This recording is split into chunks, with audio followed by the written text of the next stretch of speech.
Hello friends, എല്ലാവർക്കും പുതിയൊരു പ്രമോയിലേക്ക് സ്വാഗതം. ഇന്നത്തെ കഥയിൽ ശ്യാമയുടെ വീട്ടിലേക്ക് ഒരു സ്ത്രീ വരികയാണ്. ഡോറ് തുറന്ന് അവരെ സ്വീകരിക്കുന്നത് ഐശ്വര്യയാണ്. ശേഷം കാണിക്കുന്നത് പ്രിയങ്കയുടെ മുത്തശ്ശിയാണ്. പ്രിയങ്കയുടെ മുത്തശ്ശി കയ്യിൽ താലി എടുത്തിട്ട് സ്വയം പറയുകയാണ്, നാളെ ഈ താലി പ്രിയങ്കയുടെ കഴുത്തിൽ വരൻ കിട്ടുമെന്നൊക്കെ. പിന്നെ അവരുടെ യഥാർത്ഥ മാംഗല്യം നടക്കുമെന്നൊക്കെ മുത്തശ്ശി സ്വയം സന്തോഷിക്കുകയാണ്. ശേഷം കാണിക്കുന്നത് രാധിക കണിമംഗലത്ത് കുക്കിംഗ് ചെയ്യുകയായിരുന്നു. തൊട്ടടുത്തായിട്ട് പ്രിയങ്കയും മൊബൈൽ നോക്കിയിരിക്കുന്നുണ്ടായിരുന്നു. അടുക്കളയിലേക്ക് വരണ്ട മുത്തശ്ശിയും വരുന്നത് കണ്ടിട്ട് പ്രിയങ്ക ഉടനെ തന്നെ മൊബൈൽ രാധികയുടെ കയ്യിൽ കൊടുക്കുന്നു. ശേഷം കറയിൽ സ്പൂൺ ഇളക്കിക്കൊണ്ട് നിൽക്കുകയാണ്.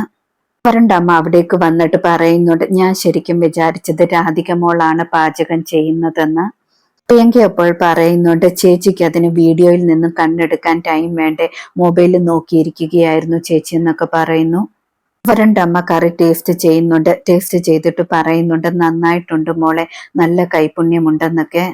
വരണ്ടമ്മ പറയുന്നത് കേട്ടിട്ട് പ്രിയങ്കയ്ക്ക് ഒരുപാട് സന്തോഷമാകുന്നു. രാധികയ്ക്കാണെങ്കിൽ സങ്കടമാകുന്നുണ്ട്. പക്ഷെ വരണ്ട മുത്തശ്ശി സംശയത്തോടെയാണ് പ്രിയങ്കയെ നോക്കുന്നത്. ഇന്നത്തെ പ്രമോ ഇതോടെ അവസാനിക്കുന്നു. കൂടുതൽ ഡീറ്റെയിൽസുമായി വീണ്ടും കാണാം. Thank you.